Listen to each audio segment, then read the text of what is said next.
You may have never heard of it, but some consider it to be the most haunted painting in the world. Yet, the truth is, it might be something much worse. Its artist is unknown. The work was never signed. It has no official title. For reasons that are obvious once you've seen it, people online have named the painting Look Over There. I first stumbled across it in one of those lazy YouTube compilations. 5 haunted objects you won't believe exist. I almost skipped it in favor of 5 reasons AI is an existential threat. I wish I had. But something about the painting drew me in and never let go. Since then, I had spent countless hours in creepy subreddits, stagnant Discord chats, and nearly forgotten Facebook groups, chasing the painting's origin or trading theories with others who shared my peculiar fascination. It was time I probably should have spent elsewhere.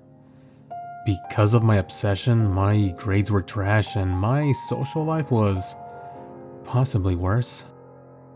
It wasn't a senior year anyone would envy, but I didn't care. I had traded the real world for one made of brightly colored pixels flickering on a lifeless screen. Look Over There appears harmless, quaint even. At a glance, it seems to depict a peaceful summer afternoon. A young girl no older than 9 sits on a picnic table in a yellow Sunday dress.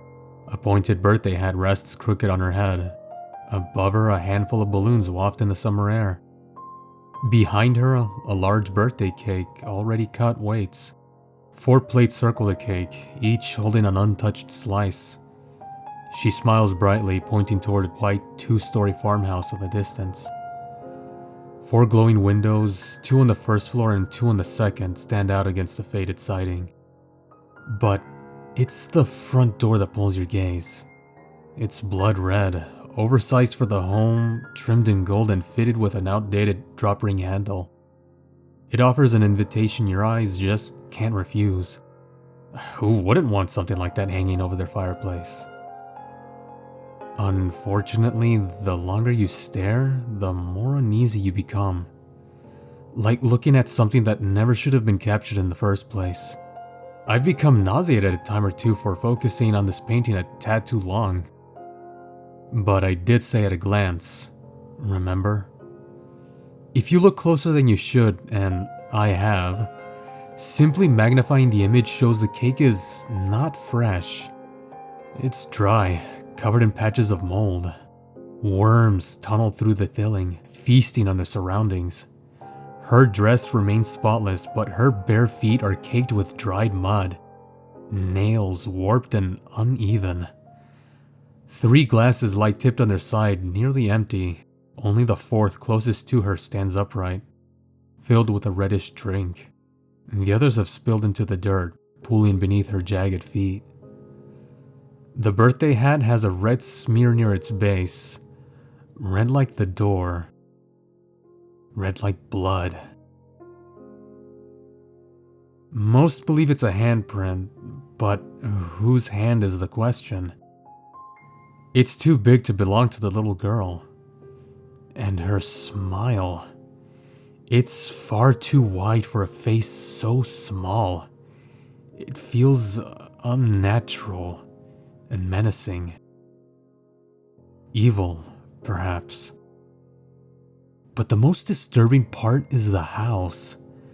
Your eyes follow the girl's outstretched finger, crooked and impossibly long, to the red door. Above the home's entrance sits a 2nd floor window where someone is watching, staring at her or perhaps the audience. Its details are lost to shadow, its outline vague but undeniably present.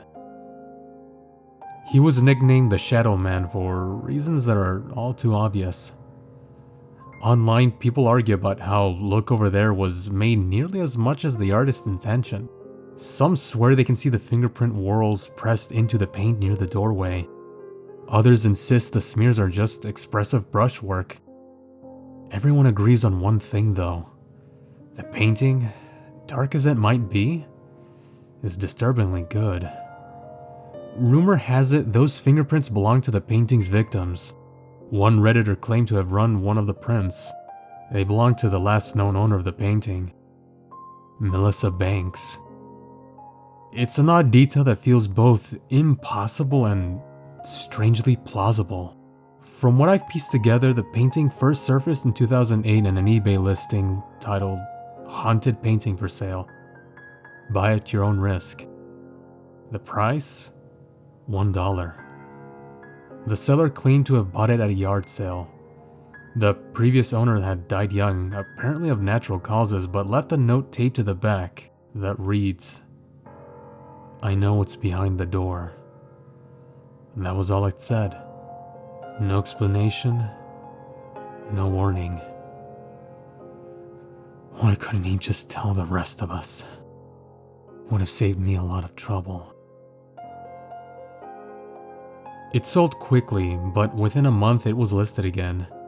The seller added, "It's all true. Some mornings pools of juice appear beneath the frame. I have no children, but I hear a little girl laughing when I'm alone. The shadowy figure sometimes changes rooms. There are nights, I swear, I see him at the foot of my bed, looking at me. I'll cover shipping, just take it." Since then, Look Over There changed hands many times. Some owners died mysteriously. Others vanished. Like Melissa.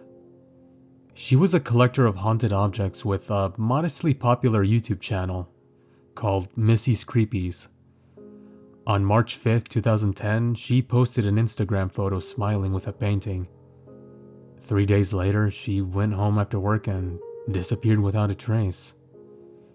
She had issues with an unnamed stalker and the police investigated, but nothing ever came of it. Those of us familiar with the painting have a different story. Look Over There collected her instead. No one knows where the painting is now. Maybe it sits in a police locker collecting dust, or maybe someone finally destroyed it. Regardless, it has been 5 years since anyone has seen the actual painting with their own eyes. That's probably for the best. But fortunately, we have the digital copies to keep our fascination alive. Most admirers of the painting obsess over what could be behind the red door. Some believe it's her dead family, the ones absent from the scene. Most believe it's a doorway to hell. A few hope it might be a door into the painting itself. No one will ever know. After all, you cannot enter a painting. At least until recently. I learned about the 3D printer app from a timely pop-up ad in my Insta feed. It wasn't very expensive, but it offered something priceless. Explore and interact with your favorite paintings. This was my chance. I could finally learn what was behind the door, or at least what the AI thought was behind it. That was good enough for me. I clicked download and waited for it to install. And then there came a pounding on the door. I already knew who it was. Only one person ever knocked like that. I opened it and found Ben staring back. His eyes were wide and hopeful, expecting me to take him to the store so he could buy a new game. Sure, I promised him, and I was even excited to play a little co-op. But this was more important. "I'll take you tomorrow," I said before closing the door. I caught a glimpse of his deflated face just as the latch clicked. "But Greg, you promised," he whined through the door. I felt a twinge of guilt, but not enough to change my mind. "I'm telling Mom," he shouted as he stormed away. I chuckled. We both knew that threat never worked. I plopped back into my chair. Success. The program had downloaded. I took a high-resolution JPEG of the painting and dropped it into the program. The status bar popped up and another pounding at the door. Damn it. I opened the door to my room and found Ben again. He was on the phone with Mom. "Mom wants to talk to you," he said smugly. I snatched the phone and replied before she could say anything. "I have a homework thing due in the morning. I'll bring him tomorrow, promise." She said okay and went back to work. I dropped the phone back into Ben's hands. He looked pitiful. Guilt washed over me, cold as ice. I almost gave in. Almost. "Tomorrow," I said as I closed the door. I could hear him mumble something about how I always screw him over. Whatever. He'd get what he wanted after I got what I needed. I returned to my computer and lowered the headphones over my ears. No distractions, no interruptions. I was finally going inside. Look over there. The program had finished rendering. A prompt blinked. Ready to continue? I clicked yes. The screen faded to black for a moment, then the world of the painting unfolded. But instead of ultra-realistic graphics, the environment was rendered in the style of the painting. Cotton candy clouds filled the sky and raced past the orange sun. The earth seemed to breathe slow and steady, as if alive. Wind whispered through my headphones, rustling the trees. Each step forward crunched leaves beneath me. I nearly forgot I was still in my room. Nearly. Ben was having some kind of meltdown in the next room. His tantrum bled in, ruining the immersion. "If you don't stop, I won't take you tomorrow either," I shouted. He immediately stopped. Good. I shifted my attention back toward the soft glow of the computer screen. I swiveled the mouse, turned to face the painting's main character. She waited patiently, pleased that I finally noticed her, like we were old friends meeting for the first time. But that smile, although familiar, was far from welcoming. It felt hungry. "Look over there," the little girl said, her arms stretching toward the house. I heard bones snap and muscles tear as it grew impossibly long. Odd that the AI had known to say that. Maybe it had found the title online and thought it was relevant. I continued past her and toward the house and its red door. She giggled, startling me. It felt like her mouth was next to my ear. I pivoted for one last look. She was nowhere near me, but I could see her body face the opposite direction. Her head, however, twisted unnaturally, followed me as I ventured farther away.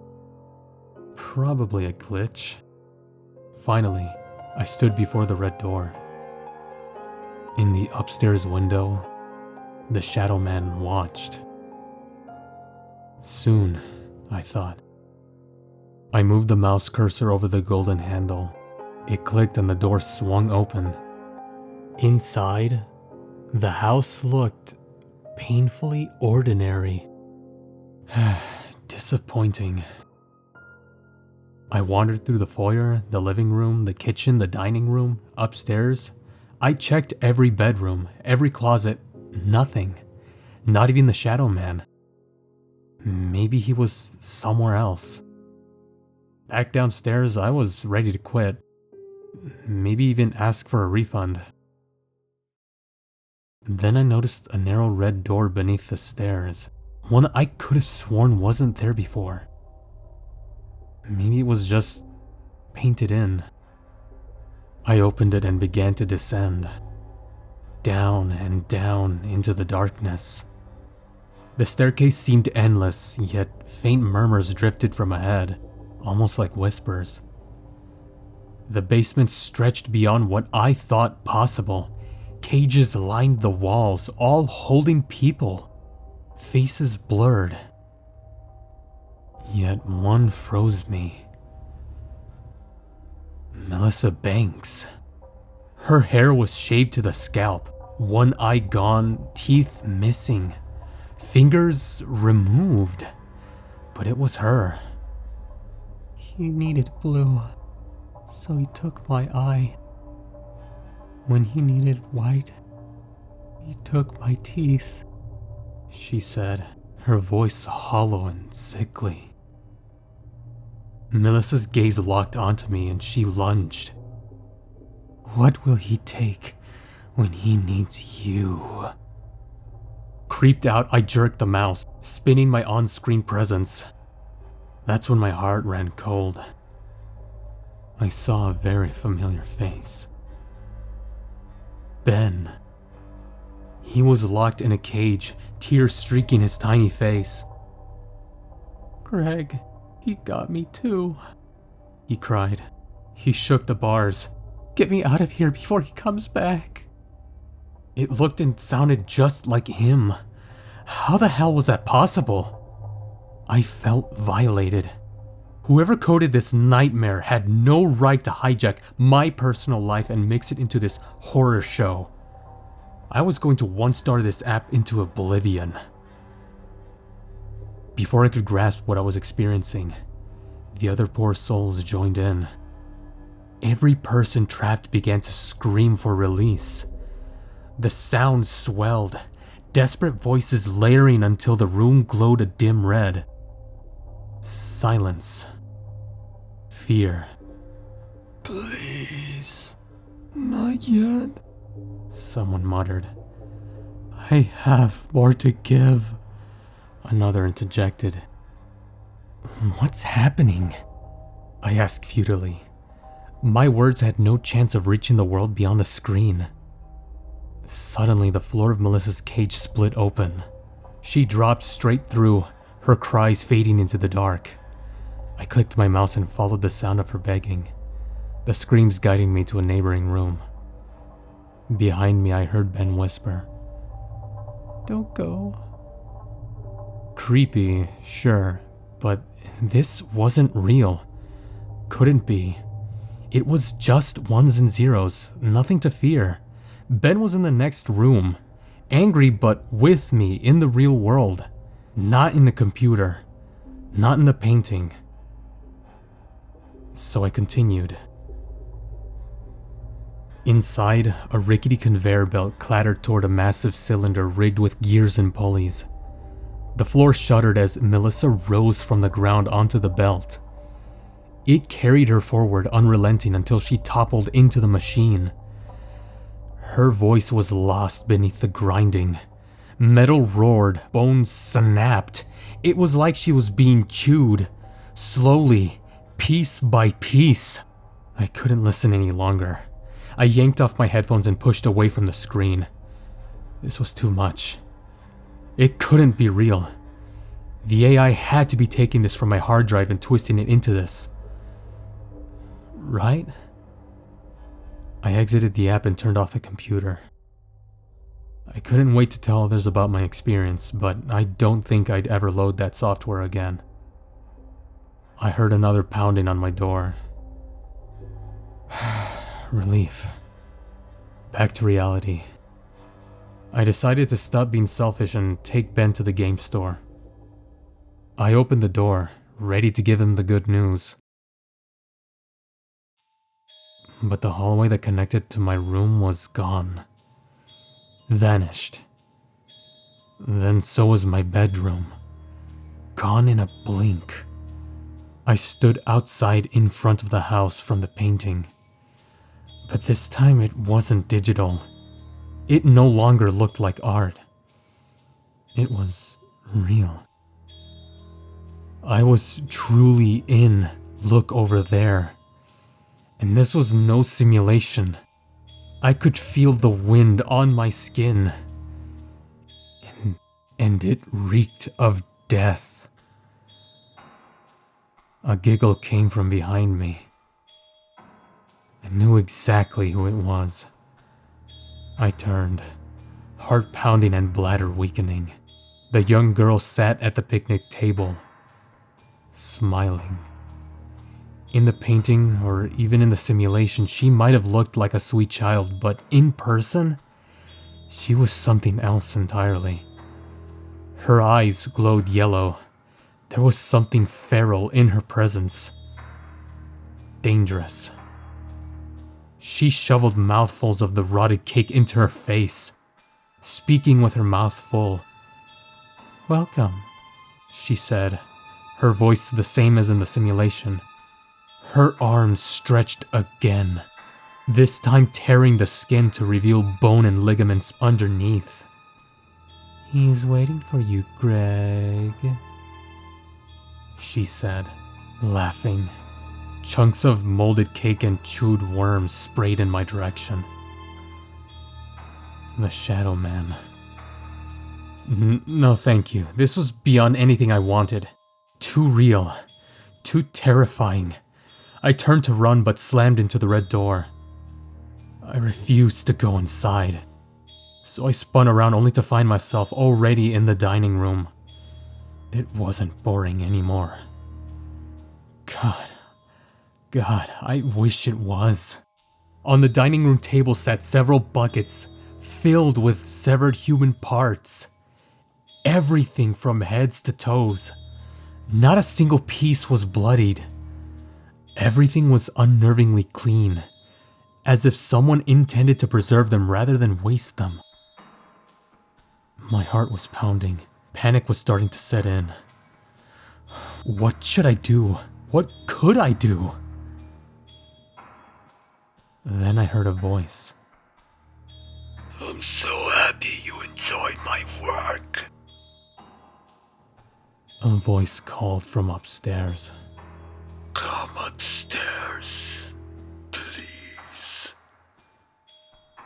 I have something I'd like to show you."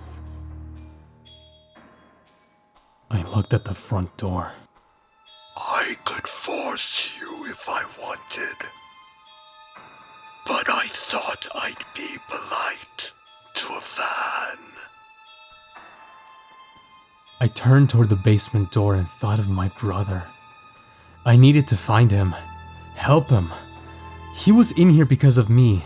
Maybe I could save him. I just knew I had to risk it.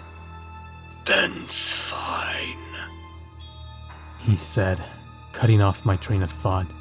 "but if you'd like to keep him that way, I suggest you accept my invitation. I don't offer it to many." With not much choice, I obeyed. Climbing the stairs, unsure what waited above, my mind began to race, mulling over countless scenarios, but each of them were drowned out by the pounding of my heart. I finally reached the bedroom and opened the door. In the bedroom, he stood at the canvas, painting. He looked like a corpse dressed for a gala. He wasn't a shadow. He was the artist, the creator. Dozens of tubes rose from the floor and sank into his arms. They were clear, pulsing. Each carried what looked like paint. His fingers had been chewed down to points. Whatever flowed through those tubes seeped out of his fingertips, dripping onto the canvas. Outside his window, I could see everything depicted in the painting, but from behind. "What do you think?" he said, pointing to the canvas in front of him. The bottom of the painting was blank, but everything above it was realized in frightening detail. It was the house. Its insides exposed like an ant farm. The basement stretched in miniature, cages crammed with writhing gagged figures. I saw the cylinder in the neighboring room. Melissa frozen just above its maw. Her last moments forever immortalized. And beneath it all was the tubes. Each of them snaked through the wall, threading the floors and converging here. I looked closer at the tubes. I saw clumps of hair and strands of flesh. And then I realized that it wasn't paint. God help us, that was people. "Don't be rude, Greg," he interrupted the silence. I looked at the spot he was working on. It was my brother, trapped in a cage. It's horrifying, I said. It's art, and it's been far too long since I've gotten fresh ingredients, He said, genuinely thankful. If you hadn't come, I don't think I'd ever finish. But now... He turned toward me, his empty eye sockets fixed on me. Thank you so much for being an important part of my work.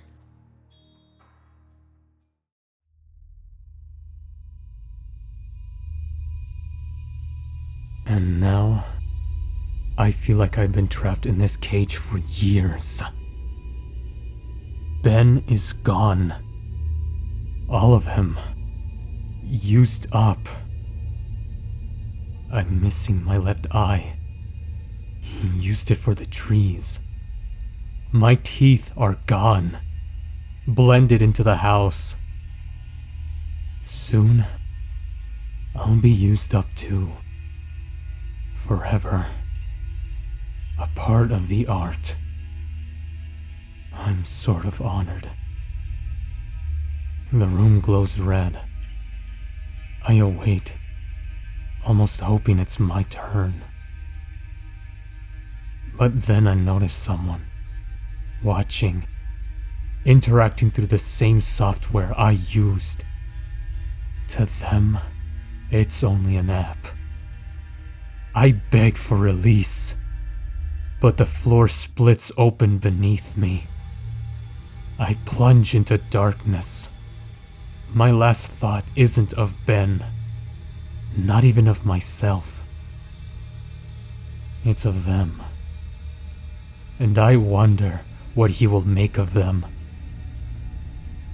After all, last I saw, the painting wasn't finished. I doubt it will ever be.